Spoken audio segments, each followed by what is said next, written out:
But I'd like to tell you a story, and it's a story that is millennia old. It's a story that has been told by indigenous cultures all over the world, and it has its own version in different countries.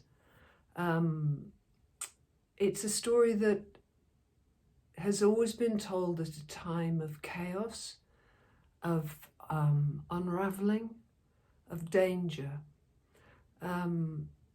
But it's a wonderful old story.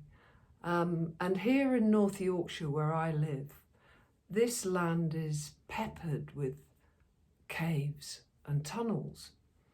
And the folklore is rich in stories of hobs and boggles, witches, and elemental beings, otherworldly beings that inhabit these caves.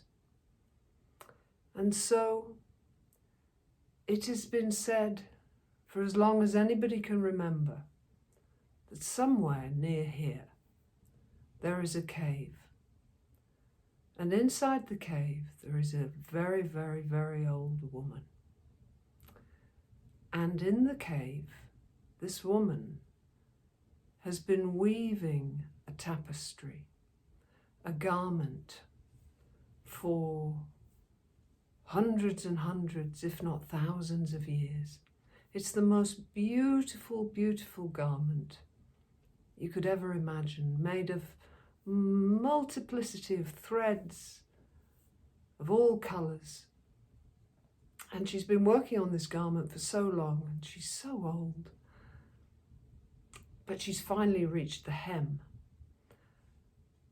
And over these many, many, many years, all of the birds of the British Isles, of the Emerald Islands, have come one by one and given her a feather.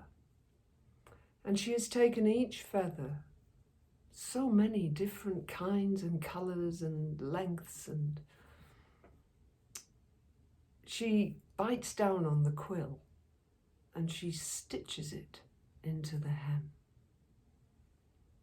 She's been doing this for so long that her teeth have worn down to the nub. She carries on weaving, because this is what she does. She's a weaver. But at the back of the cave, there is a fire. And above the fire is a big black cauldron.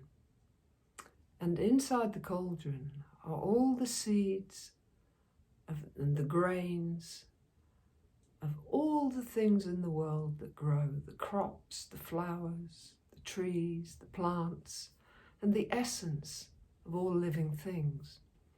And every now and again she has to put down the thread, go to the back of the cave and stir the cauldron so that the contents don't stick and burn on the bottom of this big black pan. So one day she puts down the thread and she walks very, very slowly, because she's so old now. She walks so slowly, but she goes to the back of the cave to stir the cauldron. And when she's done her stirring, she slowly, slowly walks back to the tapestry, to this beautiful garment that she's almost finished weaving. But while she was stirring, a great big black crow hopped into the cave. This crow has been there for a long, long time. He's been watching her with his big, beady black eye. But while she had her back turned, he had hopped into the cave and taken hold of the loose thread in his black beak, and he'd pulled it, and he had unravelled the whole garment. And when the woman saw what it had done, she could see the whole unravelled beauty in chaos, all the multiple threads undone all over the floor, just a little patch left here and there. And she just stopped and looked. Now, who can imagine what she must have felt, what she must have thought? But she didn't shout at the crow. She didn't throw something at it. She didn't try to shoo it out of the cave. She just went and sat back down and picked up the thread.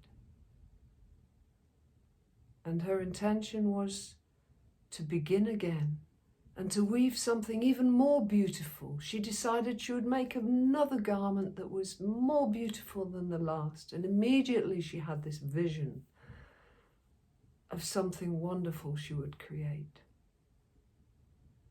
And so without paying the crow a single minute of her attention, she just sat down, took up the thread, and started weaving all over again from the beginning.